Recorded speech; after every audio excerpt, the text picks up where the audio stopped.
Lacrosse is a super fast-paced, chaotic sport, often in which the difference between winning and losing is a single goal.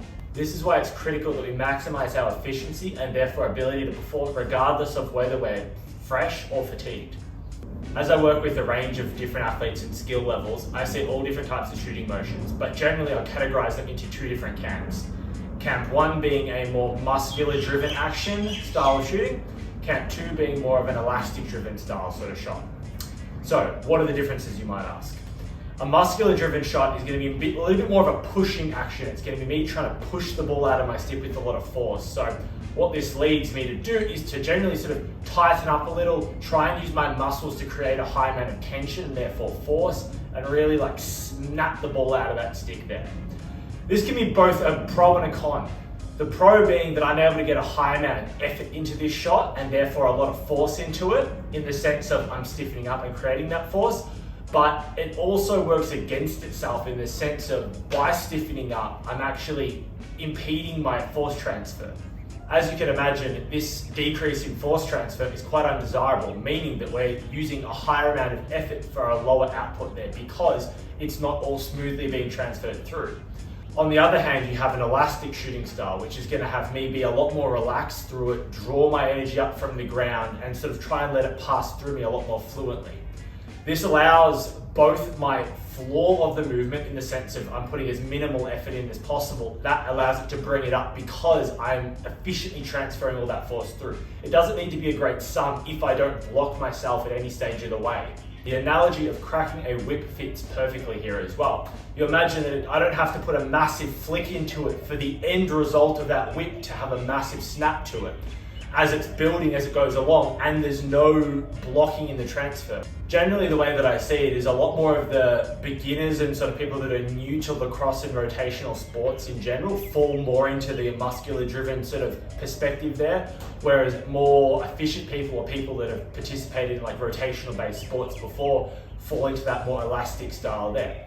Both have a time and a place. Being able to choose what you need to do to fit the circumstance is the goal at the end of the day. But if I had to pick one, I would definitely put people more in the elastic driven component because the ceiling for performance is still higher than the muscular driven, but the floor is also higher and it requires less tension from the muscles and therefore it's more frugal in terms of energy savings. So if I can perform a higher output movement with less cost internally, that's a net win overall. Let's get into those examples.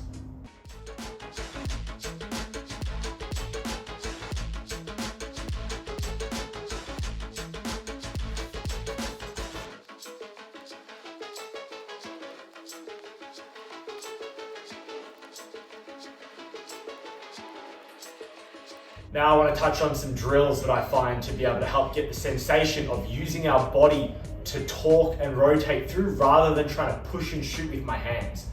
That's one of the biggest sort of discrepancies I find between these two is the ability to use my body to accelerate my hands rather than trying to use my hands to accelerate my stick. Alright, so drill number 1 has two components to it. So first up we're going to do an unweighted version. So one of the main sort of things that limit people being able to move from a muscular driven style over to more of an elastic style is to sort of grasp the concept of using their lower limbs to rotate their upper body.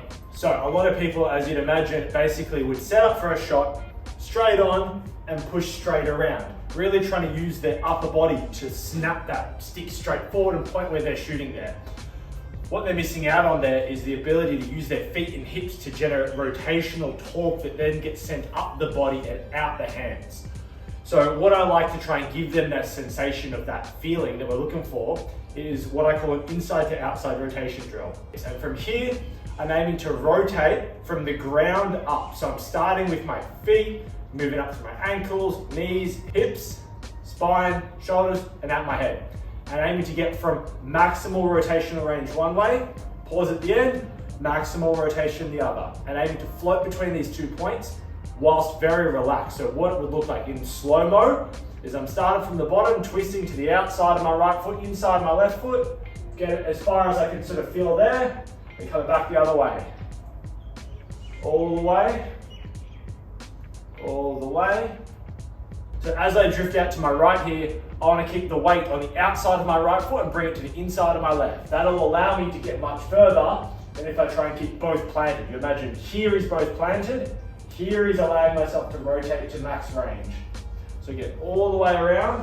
What I'm trying to find here is the pull from my lower body and pelvis onto my torso. So if I speed this up a little, going all the way one to the other, trying to allow it to pull my body. So you can see my arms here sort of floating away from my body as I'm pulling from my feet.